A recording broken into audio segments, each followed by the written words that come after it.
तो चरक शरीर है, चैप्टर का नाम शरीर विजय शरीर अध्याय। शरीर विजय चैप्टर का नाम भी ध्यान रखना।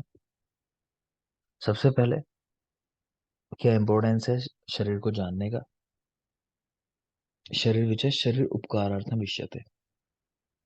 शरीर पे उपकार करने के लिए, मतलब अगर किसी को ठीक करना चाहते हो तो आपको शरीर के बारे में जानकारी होनी चाहिए। ज्ञात्वा ही शरीर तत्वम शरीर उपकार करेशु भावेशु ज्ञानम उत्पद्यते। तो वही बात दोबारा लिखी है।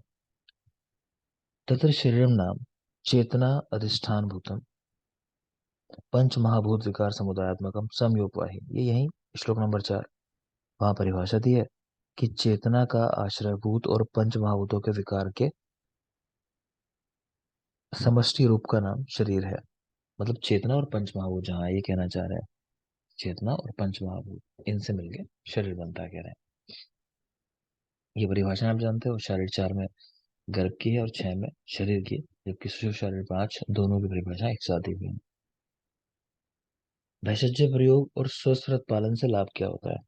नेक्स्ट पॉइंट है कि आप मेडिसिन जो यूज करते हो और स्वस्थ व्रत को जो फॉलो करते हो, उससे होता क्या है कि हमारी धातुएं सम बनी रहती हैं। ये चरक सूत्र 1 का श्लोक लिखा हुआ है, धातु साम्यम क्रिया चौकता तंत्र प्रयोजन। तो तंत्र का प्रयोजन चरक सूत्र 1 में और आयुर्वेद का प्रयोजन चरक सूत्र 30 के अंदर। रस आदि धातुएं समान गुण भूयिष्ठ आहार विहार से बढ़ती हैं और विपरीत से घटती हैं।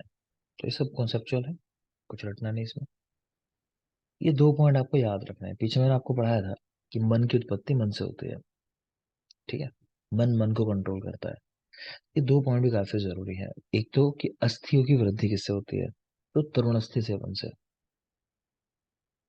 मतलब ये हुआ जैसे कार्टिलेज वगैरह या बोन खाते हैं, ठीक है, तो उसका बोन मैरो समझ लो आप, वो भी तरुण अस्थि में आ जाएगा। पार्ट देखा जाए तो कार्टिलेज हुई वो आ जाएगी जैसे। तो तरुण अस्थि सेवन से अस्थियों की वृद्धि होती है। इसी तरह आम गर्भ के सेवन से गर्भ की वृद्धि होती है। आम गर्भ सेवन से गर्भ की वृद्धि, यहाँ मतलब है जैसे कि एग हुआ जैसे, है ना, तो वो भी आम गर्भ है। तो आम गर्भ सेवन से गर्भ की वृद्धि होती है। दोनों पॉइंट याद रखोगे, सवाल आ चुके हैं इनके ऊपर। नेक्स्ट है पुरुष शय में क्या इस्तेमाल करना चाहिए। तो बकरे के शरीर का मध्य का भाग। इसके अलावा आपको ध्यान आ रहा होगा, जब आपको सूत्र स्थान पढ़ाया होगा वहां पे आपको ये बागु पढ़ाई होंगे, तो माश वाली ये बागु जो थे, है ना, तो माश भी दिया हुआ है, लिखा नहीं मैंने क्योंकि ये एक उदाहरण यहाँ अलग से दिया हुआ है और सवाल आ चुका है इस पर कि पुरुष शय में इनमें से किसका प्रयोग करता है। तो बकरे के शरीर का मध्य का भाग होगी। नेक्स्ट देखिए शरीर वृद्धि का भाव, ये कितने हैं। अगर श्लोक देख रहे हो तो ये है श्लोक नंबर 12। तो शरीर वृद्धि का भाव 4, प्राचार्य वाग्भट के अनुसार ये 17 है। ये नंबर से याद रखना, इन पे सवाल आ चुके हैं एग्जाम में कि शरीर वृद्धि कर कितने हैं, बल वृद्धि कर कितने हैं, ये जरूरी बात है। तो शरीर वृद्धि कर भाव 4, वाग्भट के 17। कौन से 4 है, नाम लिखे हैं। कालयोग, स्वभाव संसिद्धि, आहार सौष्ठव और आविघात। मतलब एक तो टाइम हुआ और कि इसकी वजह से शरीर बढ़ता है काल के अनुसार। एक स्वभाव है कि बॉडी को बढ़ना ही है, कि भाई नेल है वो बढ़ता ही बढ़ता है। आहार सोचते हो कि भोजन कैसा कर रहे हो। और एक आविघात, मतलब ऐसे फैक्टर्स नहीं है जो आपको नुकसान पहुंचा रहे हो तो आप बढ़ोगे। ठीक है, विकार विघात आविघात भाव कहाँ बताए गए हैं चरक में, कहाँ बात हुई है।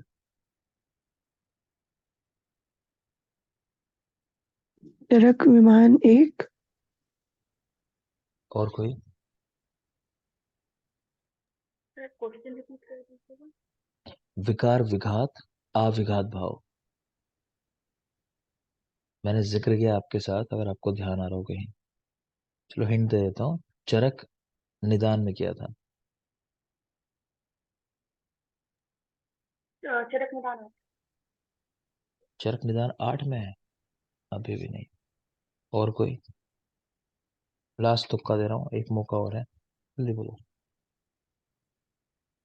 सर वो उपक्रमीय चिकित्सा में आपने बताया था अलग से वो 3।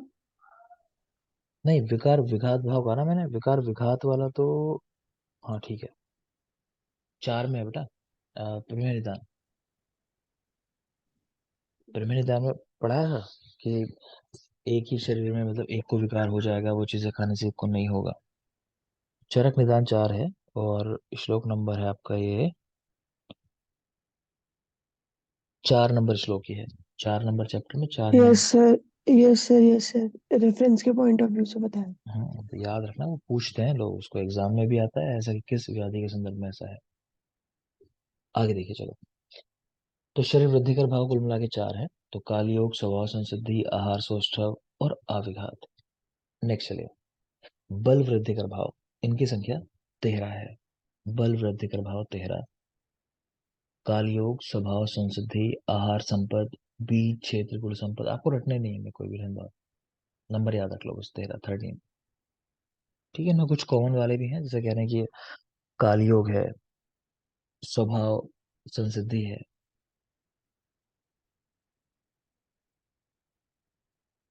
ये शरीर वृद्धि कर में भी है। अब मुझे अगर ध्यान आ रहा है तो रिसेंटली एग्जाम में क्वेश्चन आया था और कुछ पूछ लिया था कि इनमें से कौन सा बल वृद्धि कर भाव है या नहीं है, या कौन सा बल वृद्धि कर भाव शरीर वृद्धि कर भाव में नहीं है। कुछ ऐसा क्वेश्चन तो था। तो कम से कम ये ऊपर वाले 4 तो याद ही रखना, कि आपको ये क्लियर हो कि ये 4 है। इसके अलावा 13 और है जो बल वृद्धि कर भाव है, मतलब वो अलग है। इनमें 2 ये कॉमन दिखाई दे रहा है आपको, कालयोग, स्वभाव संसिद्धि। बट देख लेते हैं बाकी में तो कोई नहीं है।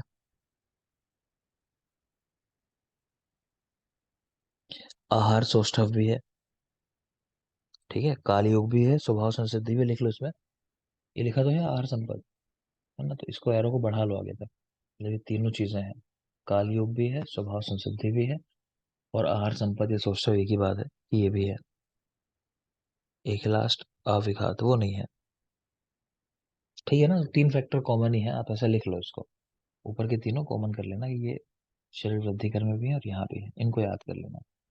बस एक नहीं है, अविघात। बाकी टोटल 13 है। नेक्स्ट चलोगे। आहार परिणाम कर भाव। आहार परिणाम कर भाव, आहार का परिणाम कराने वाले, उसको डाइजेस्ट कराने वाले 6 है। नाम लिखा है उष्मा, वायु, क्लेद, स्नेह, काल और संयोग।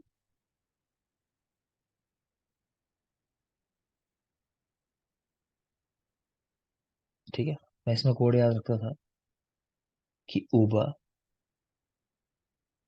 कल, शाम।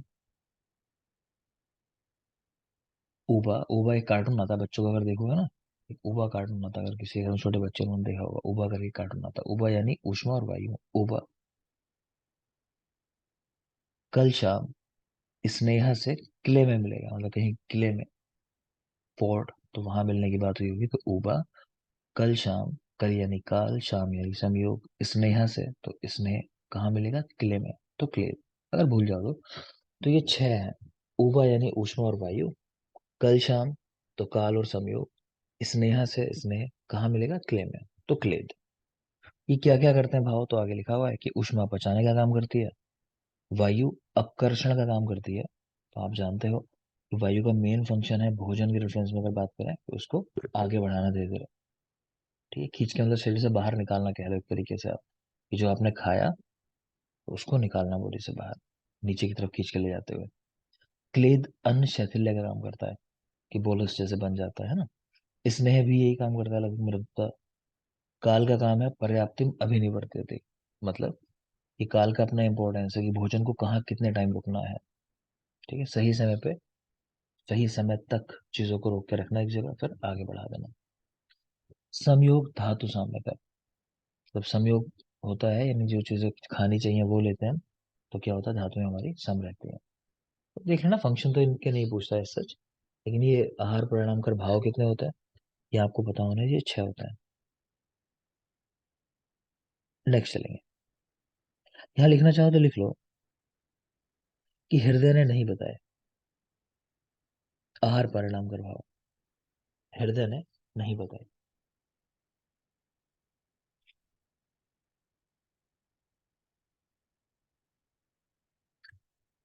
आगे देखेंगे। एक श्लोक लिखा हुआ है सुश्रुत चिकित्सा 39 का। अनात्मवंता पशुवत भुंजते या प्रमाणता रोगानि कस्य मूलम अजीर्णम प्राप्नुवन्ति ही। कि जो अनात्मवान लोग पशुओं के समान खाने में लगे रहते हैं बिना प्रमाण के, मतलब कितना भी खा लेते हैं, तो वो रोगों के मूल अजीर्ण को प्राप्त करते हैं। ठीक है ना, तो रोगों का मूल कहा गया अजीर्ण होता है। और ये किसको होता है? जो पशुओं के समान खाते हैं। जो कुछ भी हम खाते हैं वो दो हिस्सों में बढ़ जाता है, एक मल और एक प्रसाद। आपकी बुक्स में जो शब्द दिया हुआ लिखा हुआ है कि शरीर गुण, यानी कि धातुएं जो है, धातु के लिए वर्ड आया शरीर गुण। इनके दो भेद हैं, एक मल रूपी धातु है और एक प्रसाद रूपी धातु है।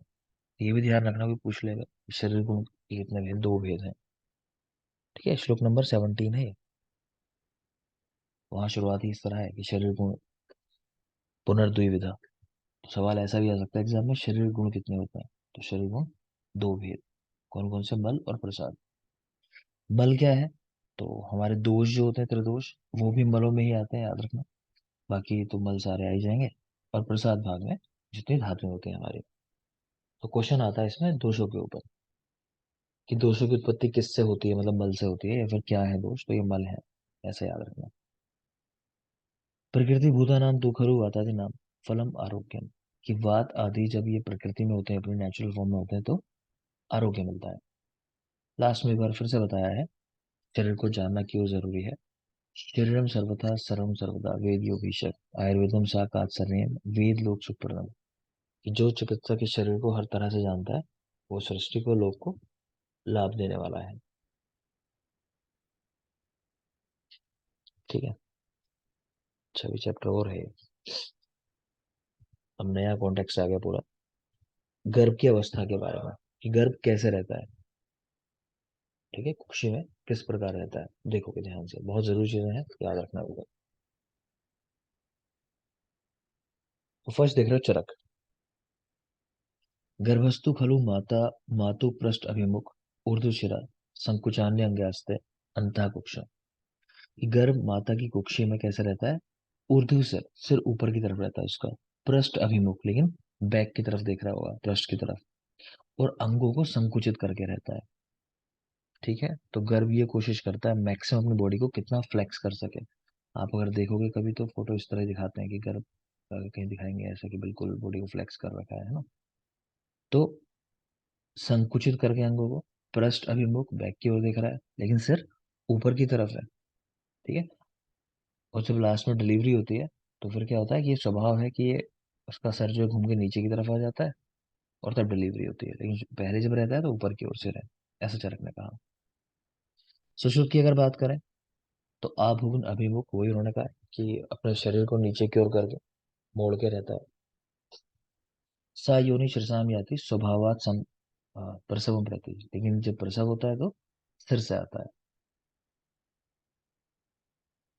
अष्टांग संग्रह। गर्भस्थु मातु पृष्ठ अभिमुख, कि गर्भ पृष्ठ की ओर मुख करके रहता है, लेकिन कृत अंजलि, तो चरक जैसे लिखा, लेकिन क्या कह रहे हैं? अंजलि बना के, नमस्ते करने वाली जो फॉर्म होती है, उस तरह समझ लो, दोनों हाथ मिला के, मतलब अंजलि बना रखी है। कोष्ठ में यदि गर्भ लेफ्ट साइड में हो तो कह रहे हैं स्त्री संतान उत्पन्न होगी, अगर राइट साइड में है तो मेल, और मध्य में है तो नपुंसक। ये हम पहले भी पढ़ चुके हैं। तो स्त्री अपनी एक्टिविटीज जो है अगर लेफ्ट साइड से करती है, लेफ्ट की डोमिनेंसी है, प्लस पुरुष वाचक चीजों में इंटरेस्ट है, तो होने वाली संतान कन्या होगी। ठीक है ना, अदरवाइज पुरुष, और मेरे जो लक्षण मिले तो नपुंसक। यहाँ देखा हमने, चरक ने कहा पृष्ठ की ओर मुख, ऊपर सर। ठीक है, और शरीर को मोड़ के पूरा संकुचित करके। सुश्रुत ने कहा आभूगुण अभिमुख, लेकिन सिर से आता है प्रसव के टाइम, ये अलग बात बताई इन्होंने। वाग्भट ने कह दिया कृत अंजलि, बस ये एक अलग बात है उनकी। नेक्स्ट चलो, आचार्य भेल।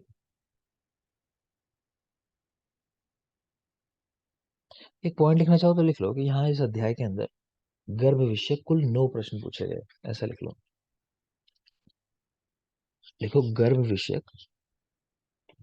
कुल 9 प्रश्न।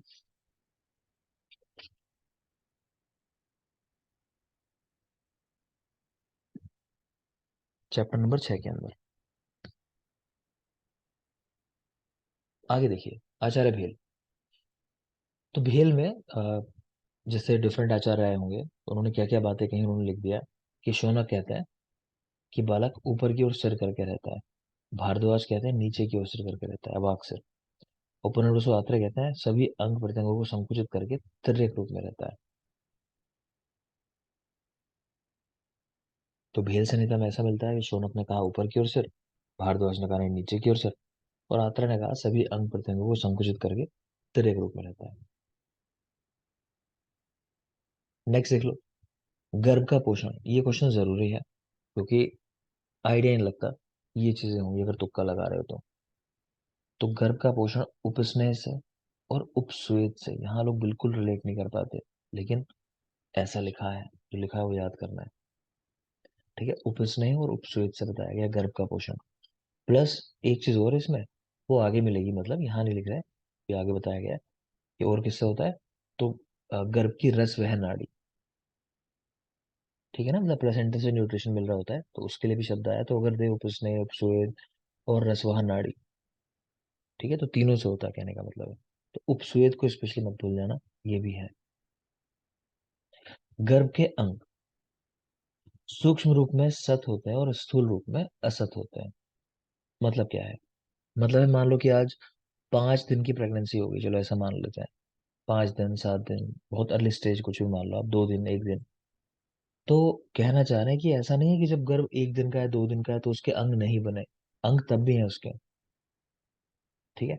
लेकिन हम आप नहीं देख सकते, है ना, उसके लिए क्या है कि जो ज्ञानी लोग हैं ऐसे, मतलब महात्मा ऋषि, ये लोग देख सकते थे कि वो सूक्ष्म रूप में मौजूद है, लेकिन हम नहीं देख सकते। तो वही लिख रहे हैं यहाँ पे कि गर्भ के अंग जो होते हैं ना, वो सूक्ष्म रूप में तो सत है, विद्यमान है, यानी मौजूद है।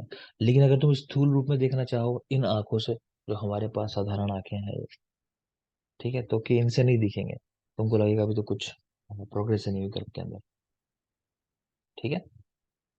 हमारे यहाँ हम जो नॉर्मली बात करते हैं स्थूल रूप में, वो तीसरे महीने से हम बात करेंगे, आगे चल के पढ़ेंगे अभी सुश्रुत में, कि तृतीय माह में पंच पिंडिका निवर्तन थे। हुआ तो नहीं डिस्कशन ही चैप्टर नंबर 4 के साथ, किस माह में क्या क्या बनता है, वो सब नहीं हुई ना बात अभी। ठीक है, अभी जल्दी आ जाएगी वो बात, पढ़ेंगे आगे चल के, खैर, ठीक है। तो सूक्ष्म रूप में सत है और स्थूल रूप में असत, इस पे भी सवाल आया हुआ है, इसलिए याद रखना। वर्ड देगा सूक्ष्म या स्थूल, शब्द के साथ जाना है कि मौजूद है या नहीं है। गर्भिणी जो भी आहार लेती है माता, वो 3 हिस्सों में बढ़ जाता है बॉडी में जाकर। ऐसा चरक ने भी, काश्यप ने भी, भेल ने भी, तीनों ने कहा है कि एक भाग से खुद माता की पुष्टि होती है, एक भाग से गर्भ की पुष्टि, और एक भाग से स्तन्य की पुष्टि होती है। आचार्य काश्यप ने स्तन्य की जगह स्तन शब्द का इस्तेमाल किया, ठीक है। जो भी खाएगी 3 हिस्सों में बटेगा, माता गर्भ दोनों की पुष्टि, और तीसरा है स्तन्य का निर्माण। काश्यप ने स्तन कह दिया है। तो पहले आपने देखा कि बालक कैसे रहता है, तो चरक का आप ऊपर की ओर मुख करके पृष्ठाभिमुख, ठीक है, शरीर को संकुचित, सुश्रुत, प्रसव के समय फेस नीचे हो जाता है, वाग्भट, कृतंजलि। अब बता रहे हैं प्रसव होता है तो वो कैसे होता है, तो चरक ने देखो वही बात कही, प्रसूति मारुति योगात परिवृत्या वाक्सिरा ऐशाम प्रकृति, कि जब डिलीवरी होनी है तो क्या होगा, वायु की वजह से परिवृत्य अवाक से वो घूम के अवाक के नीचे की ओर सिर वाला हो जाता है गल, ठीक है, ऐसा होना प्रकृति है, ये नेचुरल फॉर्मूला है, ऐसा होता है। वाग्भट कह रहे हैं मारुति योग से नीचे की ओर सिर हो जाता है, अपरा जो है वो च्युत हो जाती है, हटने लगती है धीरे धीरे, ऐसा होना प्रकृति है। अगर ऐसा ना हो तो विकृति है, सेम बात कह दी, बस अपरा को भी इन्वॉल्व कर लिया, उसके बारे में भी कमेंट कर दिया। टीकाकार हिंदू, वाग्भट के टीकाकार हैं, उधर में पृष्ठ अभिमुख गर्भ घूमकर नाभि की ओर सिर करके बाहर निकल आता है, ठीक है। तो पृष्ठ की तरफ मुख करके जो था वो घूम जाता है, अब सिर भी उसका सामने की ओर आ जाता है, नाभि की ओर।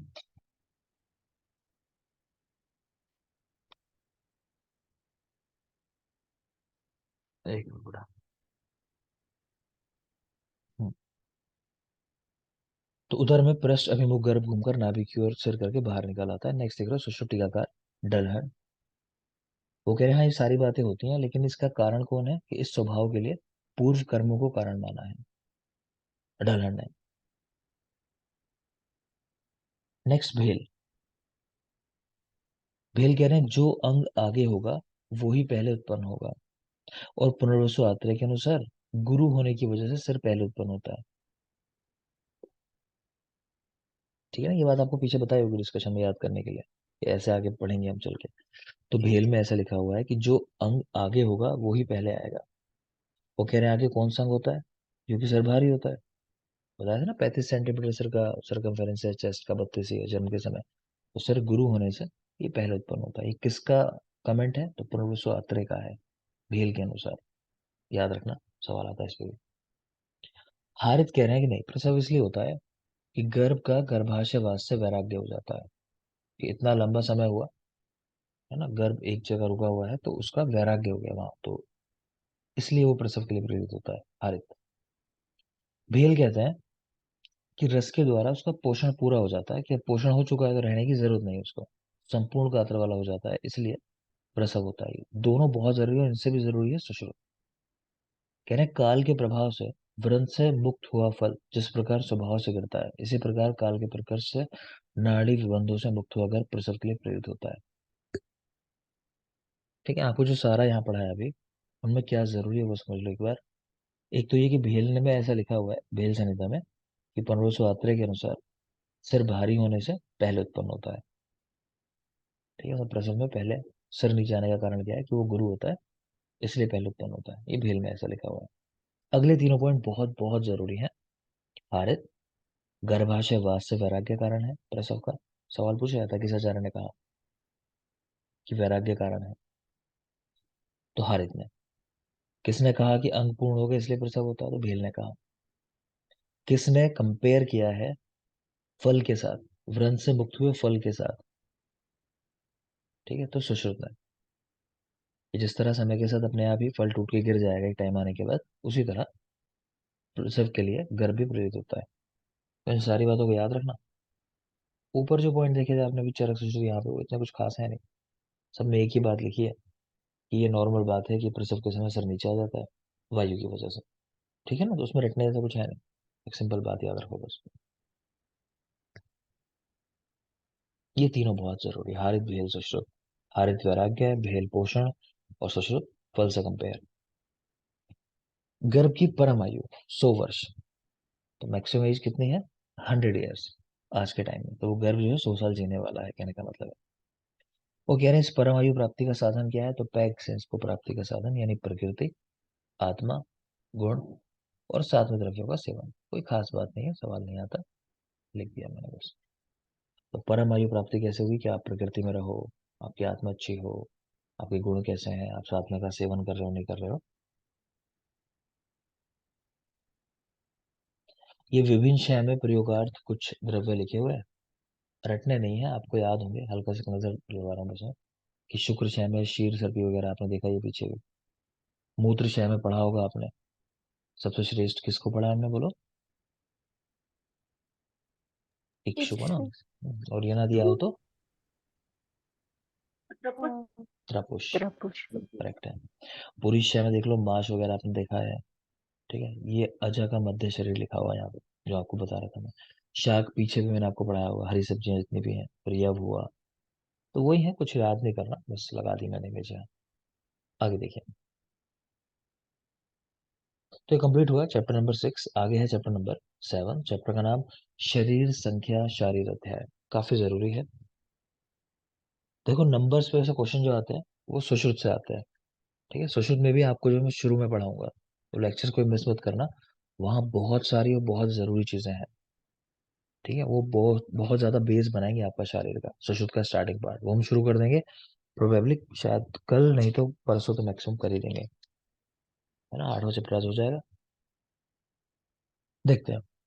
शरीर संख्या शारीर। तो सबसे पहले कि हमारा शरीर जो है ये षडंग शरीर है, यानी कि 6 अंग है इसमें। क्या क्या है, 2 बाहु, 2 सख्ती, शिरोग्रीवा, और अंतराधि। मतलब 2 हाथ, 2 पैर, 4 हो गए। 5वां सिर और ग्रीवा को एक साथ कर दिया, 5। और अंतराधि यानी मध्य शरीर। ठीक है ना, तो 6 ये अंगों वाला शरीर है। भाव प्रकाश ने अष्टांग शरीर कहा है, यही लिखा हुआ है देखो। तो कम से कम ये याद रखना कि अष्टांग शरीर किसने कहा, तो भाव प्रकाश ने कहा। उसमें क्या क्या आ जाता है, सिर, ग्रीवा, हस्त, वक्ष, चेस्ट रीजन, उदर, पार्श्व जो लेटरल साइड है वो, पृष्ठवंश यानी बैक हो गया पूरा, और सक्ति पैर। ठीक है ना? तो सिर, फिर गर्दन हो गई, हाथ हो गए, फिर सब जगह हिस्से कर दो, विवक्ष हुआ, फिर उत्तर प्रदेश हुआ नीचे, फिर दोनों तरफ पार्श्व है, पीछे की तरफ पृष्ठवंश है, और लास्ट में पैर सकते। तो इस तरह भाव प्रकाश के 8 अंग हैं। यही लिखा है प्रत्यंगों की संख्या कितनी है। तो चरक और भेल के लिखे हैं 56 और काश्यप के लिखे हैं 87। प्रत्यंग होते क्या है? देखो, हमारे जो मेन अंग है ये 6, इनसे कनेक्टेड बाकी जो भी अंग है उन सबको प्रत्यंग कहा जाता है, क्योंकि पूछ ले क्या है प्रत्यंग। तो अंगों से जो कनेक्टेड पार्ट्स हैं बाकी बॉडी के, उनको प्रत्यंग कहते हैं। चरक भेल के 56 है, और काश्यप के 87। बहुत पूछता है काश्यप के, बिल्कुल याद रखना। काश्यप 87। अब यहाँ पे कुछ नंबर्स में आपको वेरिएशन दिखाई देगा। तो देखो, मॉडर्न के साथ रिलेट मत करना, क्योंकि हमारी चीजें मॉडर्न की चीजें बहुत सारी बड़ी अलग है, तो कोई कोरिलेशन बनता नहीं है ज्यादा। ठीक है? जैसा यहाँ लिखा है इसको यहीं पे इसी तरीके से याद करना, फालतू कोरिलेट करने मत जाना। ठीक है? कोरिलेट करने का टाइम कब आएगा? जब मान लो पीजी कर लोगे, कि एना में पीजी कर रहे हो, तो उस समय फिर आप देखोगे कि बहुत सारी चीजें रिलेट करने को आएंगी। आप कहोगे कि हम कंपैरेटिव स्टडी कर रहे हैं, ये चीज क्या हो सकती है, संभवतः है। तो अभी नहीं लगाना है वो माइंड। ठीक है? चलो, एक अच्छी चीज जो कल पता चली बता देता हूँ मैं, कि अपनी स्टूडेंट है एक, कनिका। कर्णिका नहीं, कनिका है एक स्टूडेंट अपनी, कर्णिका तो भी पढ़ रही है आपके साथ। एक कनिका और है, दिल्ली से है। तो बेटा अच्छा पढ़ती थी, मैं दोनों बातें आपको बता रहा हूँ, अच्छा पढ़ती थी। लेकिन लास्ट ईयर क्या किया उसने कि मतलब बहुत ज्यादा लापरवाही की। जिस समय पढ़ाई होती थी मुझे ऐसा लगता था, तो लास्ट आते थे मुझे ऐसा लगने लगा था कि हाँ, नहीं होगा सिलेक्शन इस बार। लेकिन होता है ना, बच्चों के मन में अपने आप कुछ आ जाए, तो उसने अच्छी मेहनत कर ली होगी बाद में। तो वो लगभग सिलेक्शन पाते पाते रह गई। मतलब ऐसा कहीं कि 1 मार्क शॉर्ट रहा, और कहीं उसको शायद मिल भी रहा था द्रव्यगुण वगैरह, तो उसने लिया नहीं। और वही थोड़ा परेशानी फिर होती है। इस समय तो नहीं लगता कि सर क्या कह रहे हैं कि पढ़ लो या कुछ भी, लेकिन फिर बाद में महसूस होता है जब वो टाइम आता है। तो फिर उसको महसूस हुआ होगा, है ना? अब पेरेंट्स क्या करते हैं? पेरेंट्स कहते हैं भाई कोई बात नहीं, हमारा बच्चा परेशान ना हो, अगर कैपेबल है तो पैसे लगा के कि चलो पीजी करा देते हैं, अगर वही मन है। तो उसकी मदर भी डॉक्टर हैं, शायद होम्योपैथ में है। तो उन्होंने जो है उसको सपोर्ट किया कि नहीं बेटा कोई बात नहीं, आप प्राइवेट ले लो। तो उसका फ़ोन मेरे पास आया था कि सर ठीक रहेगा नहीं रहेगा इस कॉलेज में कहीं पूछने के लिए। तो मैंने उसको कहा था कि नहीं, देख लो तुम्हारा मन है। और वो दुख में थी इस चीज़ के कि हाँ, अगर मैं कहीं गवर्नमेंट कॉलेज से करती तो इतना स्टाइपेंड वापस मिलता, ये सब होता, है ना? दूर जाना पड़ रहा है, पता नहीं कॉलेज कैसा होगा, 50 चीज़ें सोचनी है। तो खैर, मुझे लगा था उसने एडमिशन ले लिया, मगर उसने नहीं लिया, और वो आपके साथ पढ़ने भी कुछ दिन आई थी, अगर आपने ध्यान दिया हो। ठीक है? इस बैच में भी कुछ दिन आई थी। ठीक है? तो वो पढ़ भी रही थी बैच के अंदर, लेकिन बीच बीच में आती थी बस देखने के लिए किस तरह चीज़ें चल रही हैं, क्या पढ़ रहे हैं। तो फाइनली कल उसको लेकिन दिल्ली में ही चौधरी ब्रह्म प्रकाश में पीजी मिल गया गवर्नमेंट में। ठीक है? केसी लिया उसने, उसको लेना केसी था, तो केसी ले लिया उसने। तो मतलब अच्छी बात है कि वो जो चीज़ थी, 1 साल उसने फिर से मेहनत की, अपने ऊपर काम किया, और कल उसको मिल गया चौधरी ब्रह्म प्रकाश में पीजी। मैं ये बता रहा हूँ कि बेटा वो 1 साल ना बड़ा मुश्किल होता है। वो मैं उसको देखता था, यहाँ भी पढ़ती थी, बड़ी उलझन में रहती थी, क्योंकि वो होता है ना, कहीं चेहरे पे दिखाई देता है वो कष्ट जो है आपका, कि हाँ, मैं थोड़ी सी गलती से 1 साल मैंने ये नुकसान कर लिया। तो चलो अच्छी बात है, मतलब वो अच्छे से पढ़ी और अभी निकाल लिया। वो लास्ट ईयर में निकाल लेती थी शायद, मैंने आपसे बताया कि पहले नहीं पढ़ रही थी उस लेवल पे, बाद में उसने मेहनत कर ली होगी। लेकिन सोचो वही मेहनत थोड़ा पहले और कर ली होती तो शायद लास्ट ईयर ही मिल गया होता, है ना? लेकिन अंत भला तो सब भला, फाइनली अच्छी जगह मिल गया पीजी। लेकिन मैं कहना क्या चाह रहा हूँ कि बेटा अभी समझ लो, वो बाद में वो जो होता है ना आपका चेहरा जब उदास वाला, बाद में फिर नहीं देखा जाता, फिर बड़ा बुरा लगता है। वो मेरे लिए बहुत बुरा होता है आपको इस तरह देखना, कि जब आप परेशान दिखाई देते हो और मुझे लगता है कि अरे कैपेबल था बच्चा, यहाँ तक था, आराम से निकाल सकता था। ठीक है ना? तो गलती नहीं करनी, पहले समझ जाओ। वो चेहरा किसी और का देखना पड़े ऐसी उम्मीद करो, अपना नहीं होना चाहिए। हम्म? देखो, अस्थियों की संख्या। तो चरक 360, 128, 140 और 92, ये क्या है? इसके ऊपर लिख लेना यहाँ पे, ऊर्ध्व जत्रुगत मध्य शरीर, माफ करें, यहाँ शाखा लिखना शुरू में, शाखा, शाखा, मध्य शरीर और ऊर्ध्व चतुर्गत, इनके ऊपर लिख लेना। पहले शाखा की शाखाओं में कितनी है, फिर मध्य शरीर में कितनी है, फिर ऊर्ध्व शरीर में कितनी है अस्थियां। ठीक है, तो चरक की टोटल है 360, सुश्रुत की 300 और वाग्भट की 360। तो वाग्भट चरक की इक्वल है, सुश्रुत की 300 है। 128, 140 और 92, 92, ये नंबर सारे रटे होने चाहिए। 128, 140 और 92, 92। सुश्रुत देखोगे 120, 117 और 63। वाग्भट की आसान है, घटते हुए क्रम है, देखो 140 और 120 और फिर 100। क्रम जो मैंने आपको बोला, इसी क्रम को याद रखना है कि पहले ऊर्ध्व चतुर्गत ही याद रखेंगे, फिर मध्य शरीर में ही याद रखेंगे, माफ करें, तो समझ गए ना, सही करा दिया मैंने, पहले शाखा, फिर मध्य शरीर, फिर ऊर्ध्व चतुर्गत, आपको इसी क्रम में रखना है। क्यों? जितनी भी चीजें आगे मैं आपको पढ़ाऊंगा, हर चीज इसी क्रम में लिखी होगी, तो अपने आप चेंज मत कर लेना कि नहीं हमें ऐसे आसान लग रहा है ऐसा कर लेना, नहीं करना, इसी क्रम में याद रखोगे, वरना कंफ्यूजन होगा। शाखा, मध्य, ऊर्ध्व चतुर्गत। तो एक बार फिर देख लोगे जरा। देखो उस वाग्भट की तो आसान है, 140, 120, 100, इजिली याद हो जाएंगी। ठीक है। सुश्रुत की अगर बात करें, तो यहां देखोगे शुरू में है 120, 120, ठीक है, लास्ट में है 63 और बीच में 117। तो सुश्रुत क्योंकि दो बनता है ना, तो मैं ऐसे ही याद रखता हूँ कि 120 वाला आंसर है, मतलब 12 वाला।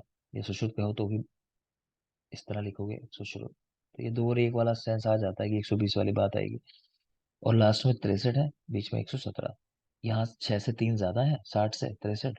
यहाँ 120 में 3 कम है, 117। तो 117 और 63। चरक की 128, 140 और 92, देखो यहाँ भी इसी तरह नंबर है कि यहाँ 128 है, 130 में 2 कम, तो यहाँ 90 से 2 ऊपर है, मतलब हल्का सा एक सेंस बन जाता है, अगर भूल रहे हो तो याद आ जाता है कि अच्छा वो 3 उधर कम, इधर 3 ज्यादा, इधर 2 कम, इधर 2 ज्यादा। तो 128, 140 और 92, ये चरक की बात है। मॉडर्न की बात करें, टोटल 206 अस्थियां हैं, 206। तो 120, 50 और 36। तो जब सुश्रुत याद कर लोगे तो देखोगे सुश्रुत जैसा ही है यहाँ पे, ये सुश्रुत की 120 थी, इनकी भी 120 है। ठीक है, सुश्रुत की लास्ट में कितनी थी, 63, 63। इनका जस्ट उल्टा नंबर है 36, 63 का 36 हो गया। जो बचेगा वो यहाँ पे आ गया था 117, ऐसे यहाँ पे जो बचे 206 में, वो यहाँ आ जाएंगे 50। ठीक है ना। तो सुश्रुत और मॉडर्न के नंबर तुमको एक जैसे लगेंगे देखने में, तो 300, 206 है, लेकिन तो 120, 120, लास्ट में 63 और 36, और फिर मिडिल में जितनी बची वो डाल दो। जरा ये नंबर देख के आओ, याद करके आओ। ब्रेक लेते हैं, टाइम हुआ 10 मिनट, वापस और कंटिन्यू करते हैं। Thank you.